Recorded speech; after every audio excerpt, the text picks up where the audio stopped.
একজন নারী পারে তার কঠোর পরিশ্রম ও ভালোবাসা দিয়ে নিজের ঘর বাড়িটাকে সাজানো গোছানো সংসারে পরিবর্তন করতে। Hello everyone, good morning. কেমন আছেন সবাই? আশা করছি সবাই ভালো আছেন ও সুস্থ আছেন।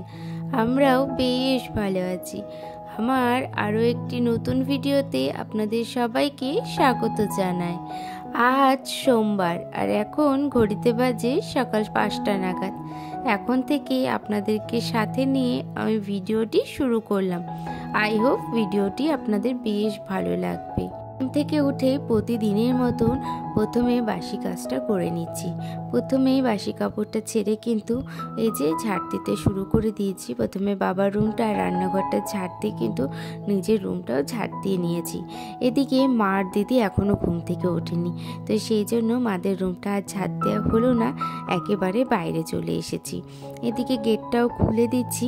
মেন গেটটা খুলতে না ওই 5টা 10-15 নাগাদ হয়ে গেছিলো, তো এরপরে তো ঝাড় দিতে হবে, সেই কারণে আগেই মেন গেটটা খুলে কিন্তু বাইরেরটা ঝাড় দিয়ে নেব।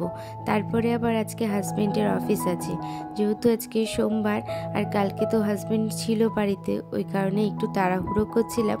ও আবার বেরোবে বলছে, আর ঝাড়টা আগে দিয়ে দিই, কারণ কি ও বেরোনোর মুখে ঘর ঝাড় দিতে সেটা কিন্তু একদমই শুভ লক্ষণ না। ছোটোবেলার থেকেই শুনে এসেছি কেউ কোথাও বেরোনোর আগে ঝাঁটা দেখে যেতে নেই, আর সেটা কিন্তু একদমই শুভ লক্ষণ না। সেখানে কিন্তু অন্যান্য কিছু না কিছু ঘটনা ঘটতেই থাকে। তো সেই জন্য অনেকক্ষণ আগে কিন্তু আমি ঝাড়টা দিয়ে একেবারে কমপ্লিট হয়ে যায়, যাতে হাজব্যান্ড বেরোনোর আগে কিন্তু এই সমস্ত কিছু জিনিস না ঘটে। তো এদিকে দেখুন আমার কিন্তু বাইরেরটা সিঁড়িটাও কিন্তু ঝাড় দেওয়া হয়ে গেছে। এরপরে বাইরেরটা ঝাড় দিয়ে নেব। আজকে বাইরেরটা না একটু নোংরাটা হয়েছে। কালকে তাতানের পাপা তাতানকে লেবুর রস খাইয়েছে, তো লেবুর খোসাগুলো কিন্তু ওই সাইডটাতে ফেলে রেখেছিল। নোংরার ঝুড়িতে ফেলে রাখার কথা একদমই মনে ছিল না, আর ও যেহেতু ফেলে রেখেছিল তো সেই জন্য আর কোরানো হয়নি। আমি ভাবলাম সকালবেলা ঝাড় দেবো যখন, একেবারে ঝাড় দিয়ে বাগানে ফেলে দেবো। তো সেই জন্য আজকে দেখুন ওই নোংরাগুলোই কিন্তু অত্যাধিক তুলনায় বেশি আছে। তো এই দিকেও আমার কিন্তু বাইরেটাও না ঝাড় দেওয়া কমপ্লিট হয়ে এসেছে। আর ওর তাতানের বাবা বারবার করে বলছে তোমার কি হলো, তাহলে তাড়াতাড়ি করো, কারণ কি আমাকে তো আবার বেরোতে হবে।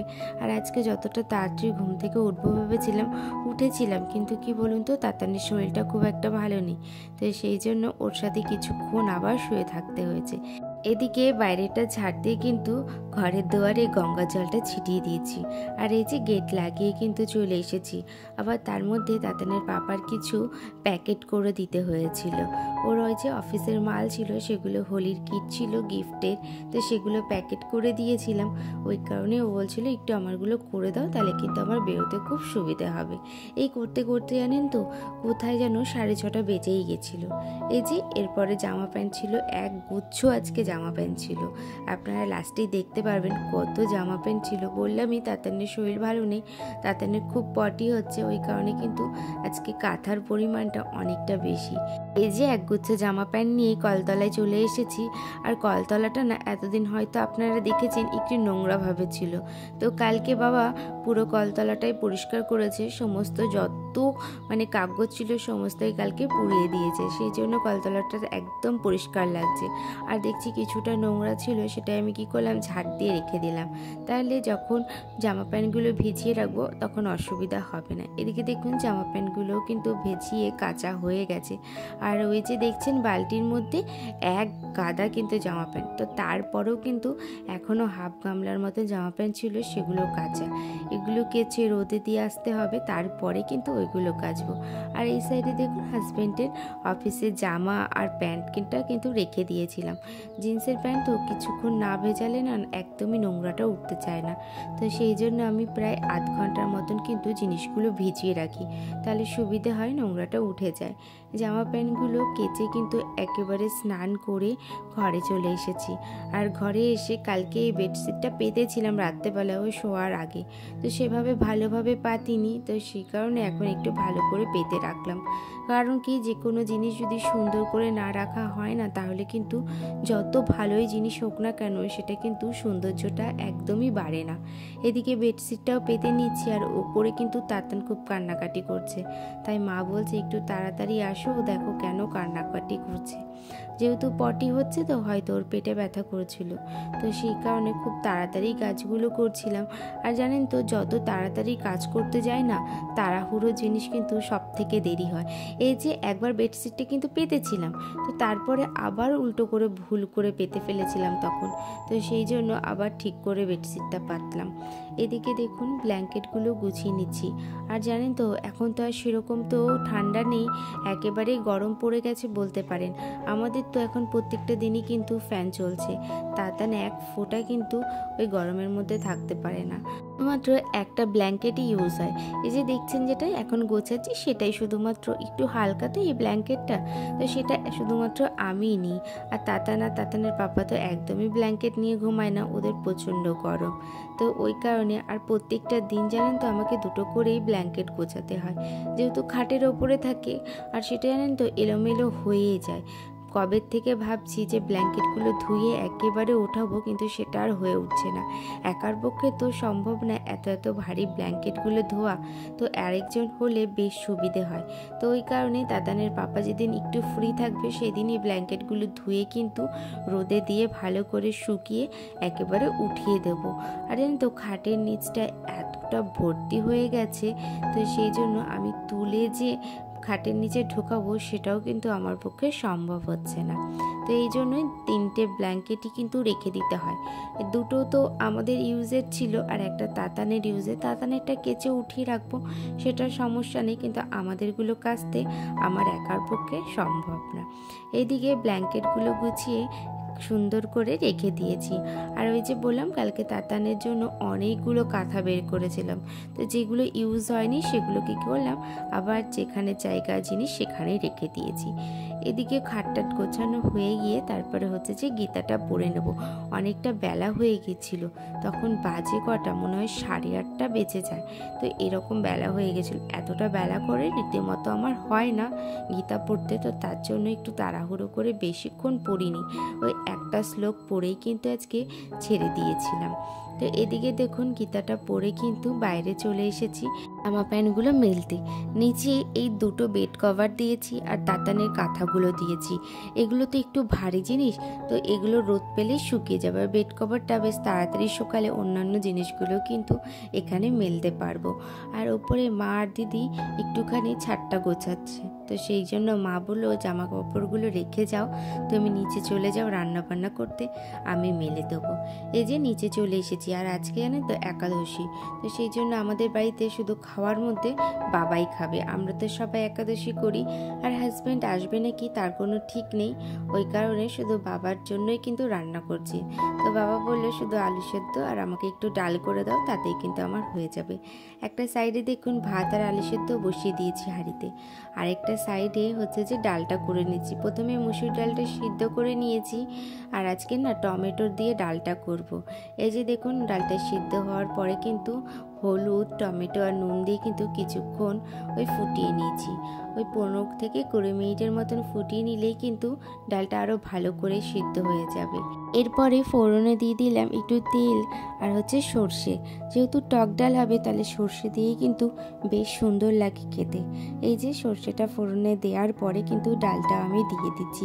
প্রথমে জানেন তো, ডালটা একটু বেশি ফোটে বলে আমি অল্প অল্প করে দিই, তো তারপরে কিন্তু পুরোটাই দিয়ে দিই। এদিকে আমার ডাল রান্নাটাও হয়ে গেছে।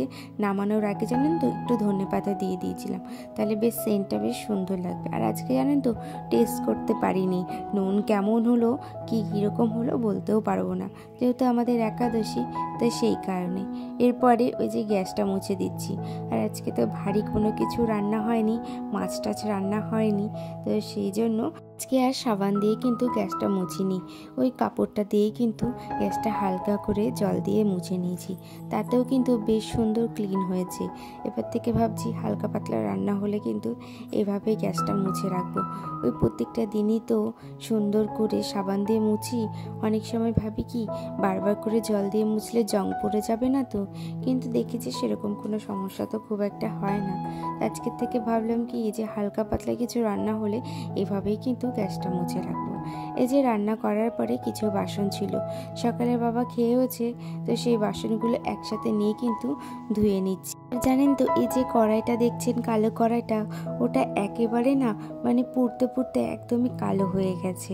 এই কড়াইটাকে কিভাবে পরিষ্কার করব সেটা বোঝা যাচ্ছে না। মানে যতভাবে এই ঘষা হয় না কেন খুব একটা নোংরাটা কিন্তু উঠতে চায় না।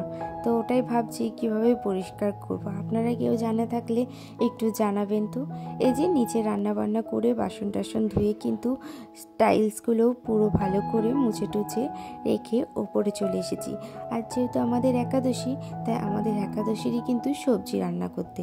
আমি অবশ্য রান্না করব না, আমি সমস্ত কিছু কেটে কুটে গুছিয়ে দিলাম, মাই কিন্তু রান্না করব।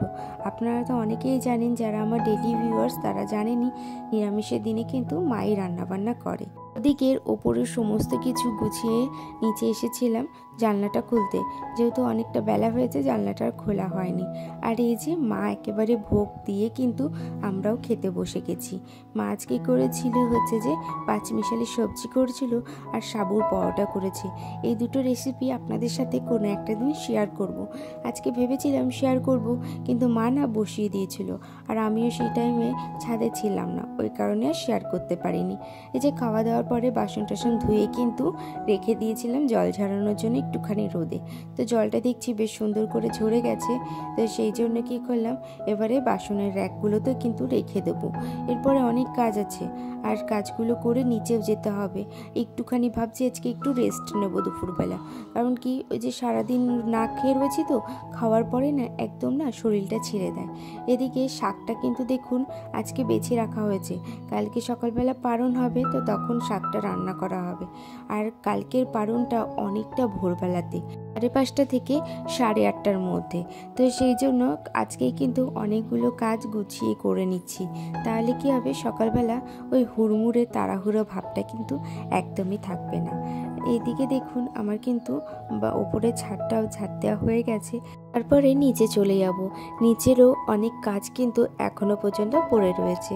এদিকে নিচে এসেই কিন্তু সমস্ত রুমগুলোকে সুন্দর করে সাজিয়ে নিচ্ছি।